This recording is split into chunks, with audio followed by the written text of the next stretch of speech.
Alright, Shalom, we're back. You know, if um if it was any type of if your screen jumps if your screen jumps or anything of that nature, it was you had to do some technical stuff, you know. Satan's always in the midst. You know how that go. I'm gonna read fact five again. It was customary for a pharaoh to have a beard since it was associated with divinity. But facial was considered unhygienic, so pharaohs resorted to false beards. Now that's stupid. If it's considered being linked with divinity, why would you shave it off? Read Revelation 1 and 13. Let's see what that says. This is Revelations chapter 1 verse 13. The law is divine, right? Go ahead. And in the midst of the seven The candlesticks, seven churches of Asia Minor. Go on. one likened to the Son of Man, Yahweh Shah. clothed with a garment down to the foot, So Yahweh Shah was clothed with the garment down to the foot. Read on. and girt about the paps with a golden girdle. And he had a golden girdle around his waist. Read on. His head and his hairs were white like wool. Right, his head and his hairs was white like wool, meaning the hair on his head was white like wool, and he had a white woolly beard. And the Lord was divine. So the Lord was divine, just like his father was divine, and the Lord had a beard. Read on. As white as snow, and his eyes were as a flame of fire. And read the next verse, just so we get the whole. We don't hit the fine points. And his eyes was a flame of. It says, and as white as snow. Why? Because the Lord had white woolly hair on his head and white woolly beard. His hair was white like wool, as white as snow. Wool is a texture, so we know when it says wool, it's referring to the texture of his hair. White as snow, referring to the color of white snow. His head on the hair on his head and his beard was pure white, white as snow. And it says what? And his eyes were as a flame of fire, and his feet like unto fine brass, as if they burnt in a furnace. His eyes was a flame of fire because the Lord drank wine, and his feet was like unto fine brass as if they burned in a furnace. Brass is already a dark color as it is. If you take brass and you put it in a furnace, what color is it going to come out? A very dark brown color. So the Lord was a dark skinned man. Read on. It says, and his voice as the sound of many waters. So the Lord had a powerful, strong voice. So as you read in verse 14, the Lord had what? A white woolly beard, right? Now I'm going to read the scripture real quick. Because the Lord was divine, right? 1 Peter 2 and 21. It says, for even hereunto were you called, because Yahweh Shai, it says Christ there, also suffered for us, leaving an example that you should follow his steps. But one of the Lord's steps that he had a beard.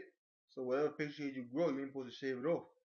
If you're gonna suffer for that, especially in this kingdom, people gonna look at you like you a bum. Women gonna look at you like why you don't shave.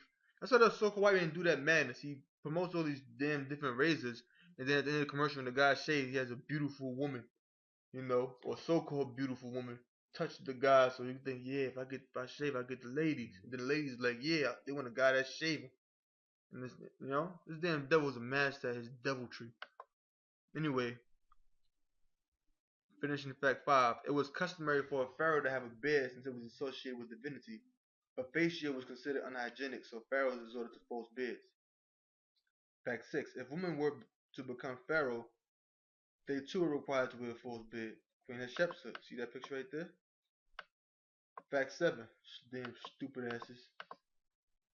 Fact 7. False beards in Egypt were made from metal or from the resin in goat's hair. It was often interlaced with gold and had strings to tie around the ears. Is that why it is called goatee? See, a goatee, and it says goat hair. Yeah. It's crazy. Ramses has a goatee. You know, now I know where that come from. Yeah. You know, but yeah, them false beards with goatees. Fact 8. If a statue had a short goatee, it was made when the person was alive. If it had a long and slender goatee, sometimes jutting forward, it was made posthumously, after the person's death. Fact 9. See, statue made posthumously. See that? A beard was subsequently added to the Great Sphinx as the face of the Sphinx, as the face of the Sphinx was that of the pharaoh. Okay, fragment of the beard of the Sphinx. Fact 10. The earliest records indicate that the highest-ranking Egyptians did grow real beards, but from 15th century BC onwards, it seems to have gone out of fashion.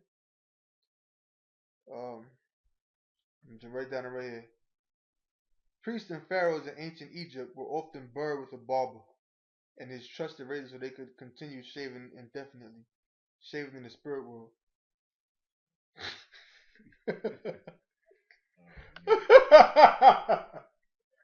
Oh man, this web page called Daily Life in Ancient Egypt.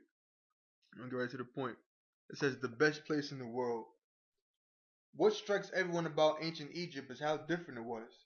It had stiff statues, kings with funny beards, right? Writing that writing that looked like pictures, pyramids, and even the river that everyone wanted to flood. Yes, Egypt was different. It wasn't the best place in the world. It was not. That's what I said. Naturally, in these politically correct times, it's become virtual blasphemy to say people are different. But Egypt has such a distinct climate. Let me zoom in once again, just in case brothers can't really see it. I'm right here. But Egypt had a distinct climate and geography. For all practical purposes, the country was only a few miles wide, and it virtually never rains. That they had to be different. So yes, folks, it is okay to say the Egyptians were different. The Greeks thought so when the historian Herodotus visited Egypt in 425 BC. He even said the Egyptians did everything backwards. We, he said, that is the Greeks, eat indoors and the Egyptians eat outside. Our priests wear beards, he said, and the Egyptian priests shave. And guess what? The Greeks shave as well. And you got documents on that. The spirit. He even claimed, and this is no joke, that the woman stood up to go to the bathroom and the men sat down. But guess what? Got documents on that. We're not gonna bring that out now because that'll be a lot of information. We already almost passed the time limit, so to speak. They really want to get, you know. But it says he even claimed, and this is no joke, that the woman stood up to go to the bathroom and the men sat down. We don't know how he knew that since he didn't know the language. Maybe he just blended into the wrong door. Basically saying, or maybe he just walked into the wrong door. That's the main focus in this little part right here that they speak about bids. You know, so we can X this out now. Got another one here. Can you get the book of you got that? Get the Second Samuel 10:1. Second Samuel chapter 10 verse 1. Alright. Let's see what that says. Okay, this is To verse 5. the Second Samuel chapter 10 verse 1. And it came to pass after this that the king of the children of Ammon died, and Hanun his son reigned in his stead. Then said David, I will show kindness unto Hanun the son of Nahash, as his father showed kindness unto me. And David sent to comfort him by the hand of his servants for his father. And David's servants came into the land of the children of Ammon, and the princes of the children of Ammon said unto Hanun their lord, thinkest thou that David doth honor thy father, that he hath sent comforters unto thee? Have not David rather sent his servants unto thee to search the city and to spy it out and to overthrow it? So they thought David was sending his men out there to spy the city and overthrow it, instead of sending comforters there to comfort him because his father had died. Go ahead. So instead of showing kindness, which was his actual intentions. Read on.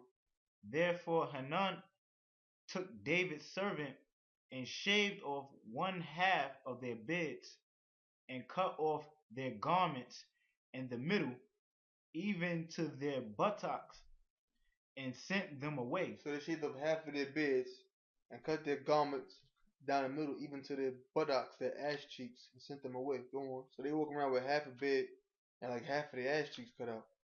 Half of their beard and half of their beards and their garments cut down the middle, exposing their ass cheeks. That's embarrassing, man. Go ahead. When they told it unto David,